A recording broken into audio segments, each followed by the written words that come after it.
మాజీ మిస్ పూణే ట్విషా శర్మ మృతి కేసులో మిస్టరీ వీడలేదు. ట్విషా భర్త ప్రధాన నిందితుడు సమద్ సింగ్లపై ఆరోపణలు రావడంతో వారిపై లుకౌట్ నోటీసులు జారీ చేశారు. సమద్ కోసం మధ్యప్రదేశ్తో పాటు ఇతర రాష్ట్రాల్లో కూడా గాలిస్తున్నారు పోలీసులు. సమద్ ఆచూకీ కనిపెట్టేందుకు 6 బృందాలు ఏర్పాటు చేశారు. సమద్ ఆచూకీ చెప్పిన వారికి పారితోషికం కూడా ఇస్తామని ప్రకటించారు పోలీసులు. ఇక మరొక వైపు మాజీ మిస్ పూణే ట్విషా శర్మను అత్తింటి వారే చంపేశారని ఆరోపిస్తున్నారు మృతురాలి కుటుంబ సభ్యులు. ట్విషాను అత్తింటి వారే దారుణంగా హత్య చేశారని ఆరోపించింది సోదరి సారిక. అయితే ఆ రోజు రాత్రి 11 గంటలకు తాను ట్విషాతో ఫోన్లో మాట్లాడానని, అప్పుడు కలతగా ఉందని చెప్పిందని తెలిపింది.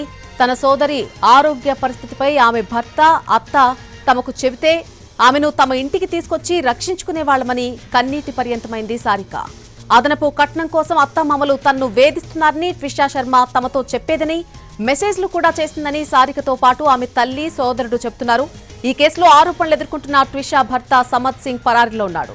న్యాయవాది సమద్ సింగ్ కోసం సిట్ బృందం గాలిస్తోంది. అత్త గిరిబాల సింగ్ కు ముందస్తు బెయిల్ మంజూరైంది. ఆ కుటుంబంలో ప్రతి ఒక్కరూ కూడా నేరస్తులేనని, వాళ్లను ఎన్కౌంటర్ చేయాలని డిమాండ్ చేసింది సారిక.